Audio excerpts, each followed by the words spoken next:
السلام عليكم ورحمة الله وبركاته. مساء الخير عليكم جميعا. موضوع النهاردة موضوع مهم، موضوع عن النادي الأهلي. الأهلي بيكسب بالحكام. كلام بسمعه من أول ما دخلت نادي الزمالك وأنا عندي 14 سنة، يعني أكتر من 46 47 سنة. أول ما دخلت كان عندي 15 سنة. دخلت قطاع الناشئين، بنلعب تحت 15 سنة.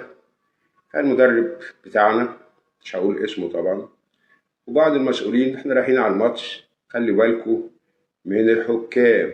الحكام هتجامل النادي الاهلي، الحكام هتكسب الاهلي. احنا عندنا 15 سنة. رحنا الماتش. الماتش كان في النادي الاهلي، كان زمان الماتش هنا وماتش هناك. الماتشات دي كانت 10 الصبح. لعبنا الماتش وكنا كويسين، والاهلي كان كويس.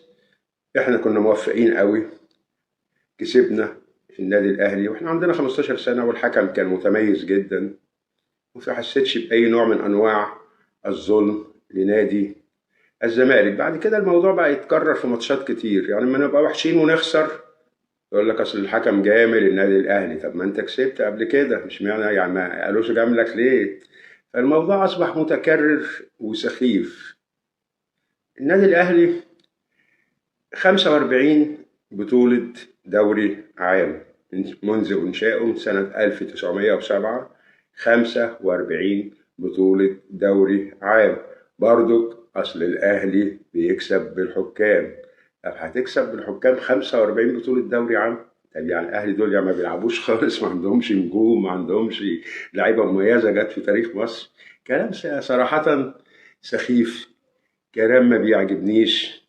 النادي الأهلي 39 بطولة كاس مصر. الناس بقى اللي هي المغيبة أو اللي هي مش عايزة تعترف بالواقع أو بالحقيقة، أصله برضه كان النادي الأهلي بيكسب بالحكام.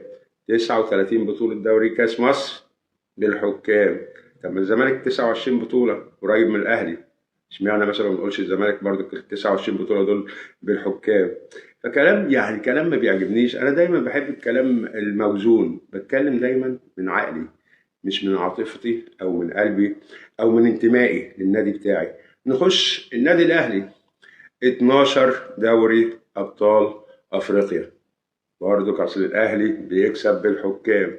كلام يا جماعه، كلام سخيف جدا، كلام لا يعقل. ممكن تتجامل مره، تتجامل مرتين، سواء الاهلي او الزمالك لما ليهم من شعبيه طاغيه هيتجامل، بس ممكن هيتجامل في ماتش حكم مثلا عنده عاطفه شويه، اخطا، عمل قرار خطا هنا ولا هنا. لكن هتتجامل في 45 دوري عام، هتتجامل في 39 بطوله كاس مصر، هتتجامل في 12 بطولة دوري أبطال أفريقيا. اللي أنا كنادي الزمالك وأنا حزين إن من 2002 2003 نادي الزمالك ما خدش بطولة أفريقيا. عارف يعني قد إيه؟ من 23 سنة. أنت متخيل 23 سنة ده إيه؟ يعني شاب وشابة اتجوزوا وخلفوا، والولد ربنا كرمه ودخل الابتدائية وخلص الابتدائية دخل الإعدادية وخلص الإعدادية دخل ثانوية، خلص الثانوية العامة دخل جامعة واتخرج. هم دول ال 23 سنة اللي بنتكلم فيهم. النادي الأهلي 12 سوبر مصري. أصل برضك الأهلي بيكسب بالحكام. يا جماعة يا جماعة زهقنا يا جماعة. أنا زملكاوي وزملكاوي، بس زملكاوي بتكلم الحقيقة، بتكلم الحق، ما بخافش غير من اللي خلقني، وقولش غير الحقيقة. موضوع المظلومية اللي احنا بنعيش فيها، بعض المسؤولين في نادي الزمالك وبعض الجماهير في جماهير نادي الزمالك عارفة كويس ان الزمالك لما بيبقى كويس هيكسب، لما الزمالك وحش بيخسر. انا ما احبش موضوع الكلام في المظلومية. اصل احنا بنتظلم. بتتظلم ليه؟ ما انت لما بتكون كويس بتكسب. ما انت بتاخد دوري بتكون كويس بتكسبه. كنت بتاخد افريقيا من الثمانينات لغايه 2002 2003، خدت 5 بطولات. حد ظلمك؟ حد ضايقك؟ حد قال لك لو النبي انت مش هتاخد البطوله دي؟ فدايما عايزين الكلام نخاطب الناس العقلاء، وكل طبعا اللي بيتفرجوا على كره القدم ناس عاقله. في بعض الناس كده بتحاول بتغير الحقيقه، بتقول اي كلام وخلاص عشان انا راجل مش ناجح، راجل مش قادر اكسب، راجل مش قادر اخد بطولات. فابسط كلمه، الاهلي بيكسب بالحكام. يا جماعه، يا جماعه، عايزين كلام عقل، كلام موزون. لازم الناس اللي بتقول الكلام ده تبحث زي ما انا بحثت زمان كده في الموضوع ده من وانا عندي 15 سنه والله العظيم، ودخلت نادي الزمالك لقيت الكلام متكرر متكرر. ايه الكلام ده؟ رحت للاسطوره بتاعت نادي الزمالك، كنا في ماتش خسرناه في الناشئين تحت 17 سنه واحنا كنا وحشين جدا، واللعيبه بعد الماتش الحكم والمدرب اللي معانا الحكم ومش عارف ايه وبتاع. رحت للكابتن حسن حلمي زمورة الرمز الأسطورة الذي لن يتكرر في تاريخ كرة القدم المصرية، وكان بيحبني جدا وكان بيجي لي الماتشات وأنا عندي 15 سنة عشان يتفرج عليا. قلت له يا كابتن حلمي حصل كذا وكذا وكذا.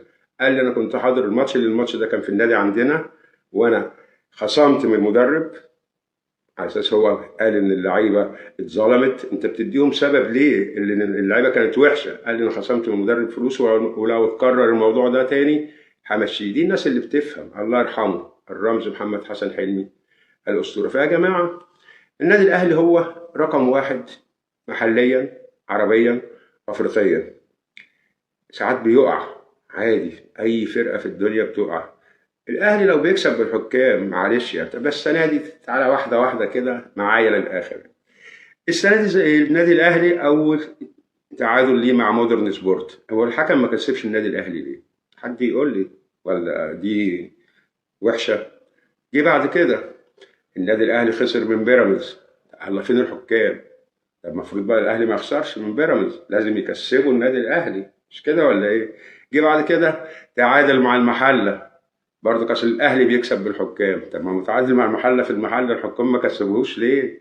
جه بعد كده تعادل مع انبي، نفس الكلام ونفس الاقوال المتكرره. اصل الاهلي نادي الدوله، اصل الاهلي بيكسب بالحكام. يا جماعه، كل انديه مصر تابعه للدوله المصريه، خلينا نتكلم بصراحه. طب الاهلي ماتشنا معاهم اللي فات، هو الحكم جامل النادي الاهلي؟ عمل حاجه للنادي الاهلي؟ عمل حاجه ضد نادي الزمالك؟ الاهلي كان كويس كسب، زي ما الزمالك بيكون كويس بيكسب. لكن انت عايز تلغي تاريخ بطولات ونجوم كبيره جدا ورؤساء انديه ومجالس ادارات من 1907 لغايه وقتنا هذا 2025 بكلمه عشان انت بليد ان الاهلي بيكسب الحكام، عشان انت مش عارف تكسب. اصل الاهلي بيكسب بالحكام، عشان انت مش عارف تاخد بطولات. اصل الاهلي بيكسب بالحكام. الكلام ده مهم جدا يا جماعه. اتمنى في نجوم كتير بتنتمي لنادي الزمالك برضه بتمشي ورا هذا الموضوع كتير جدا، وابسط كلمه يقولها اصل الحكم جاملهم. يا اخي تعالى ندور على اخطائنا، يا اخي تعالى نصلح من شأننا احنا كنادي الزمالك، احنا نشوف نعمل ايه، ازاي نساعد نادينا، ازاي نغير المفهوم الفكري الفاسد الخاطئ اللي هو الاهلي بيكسب بالحكام. هو انا عشان مش عارف اكسب واخد بطولات ارمي بلايا على النادي الاهلي؟ اصل الاهلي الاهلي الحكام بيتجاملوا بقى خلاص. 45 دوري عام، لا الاهلي لا، الاهلي بيكسب ايه بالحكام؟ طب 12 دوري افريقيا يا عم حكام برضك يا عم حماده، في ايه؟ طب دوري الابطال، طب كاس مصر، طب مش عارف بطوله عربيه، طب اشتراكه في كاس العالم. انا بقول الكلام ده والله عشان انا بحب نادي الزمالك جدا واحترم النادي الاهلي طبعا جدا. عايزين نغير النظره دي.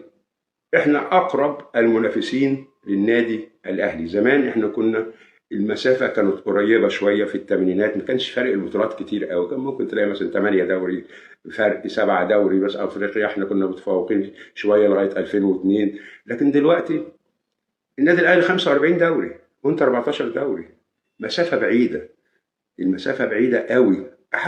هحاول مش هقرب، عايز اكسب، عايز افرح جماهيري، لكن مش كل شويه الاهلي بيكسب بالحكام، الاهلي بيكسب بالحكام. يا جماعه استقيموا ويرحمكم الله. ده كلام والله مش بقوله عشان خاطر النادي الاهلي. النادي الاهلي معروف طبعا في الدنيا كلها يعني، مش انا اللي هدافع عنه، لكن انا بتكلم الكلام ده عشان خاطر بعض الناس اللي في نادي الزمالك اللي ما لهمش سيره من سنه 1978، من ساعه ما انا دخلت نادي الزمالك وانا بسمع هذا الكلام وبقعد بيني وبين نفسي كده اضحك. ايه الكلام اللي بيتقال ده؟ اشكركم واتمنى ما يكونش حد زعل مني. ممكن الناس الزملكاويه تزعل مني، بس هتزعل مني يبقى أنت مش عايزني أقول الحقيقة، وأنا طول عمري بقول الحقيقة ومش هقول غير الحقيقة. وأشكركم، وكل التوفيق لكل الأندية المصرية، والتوفيق طبعا للنادي اللي أنا بعشقه نادي الزمالك.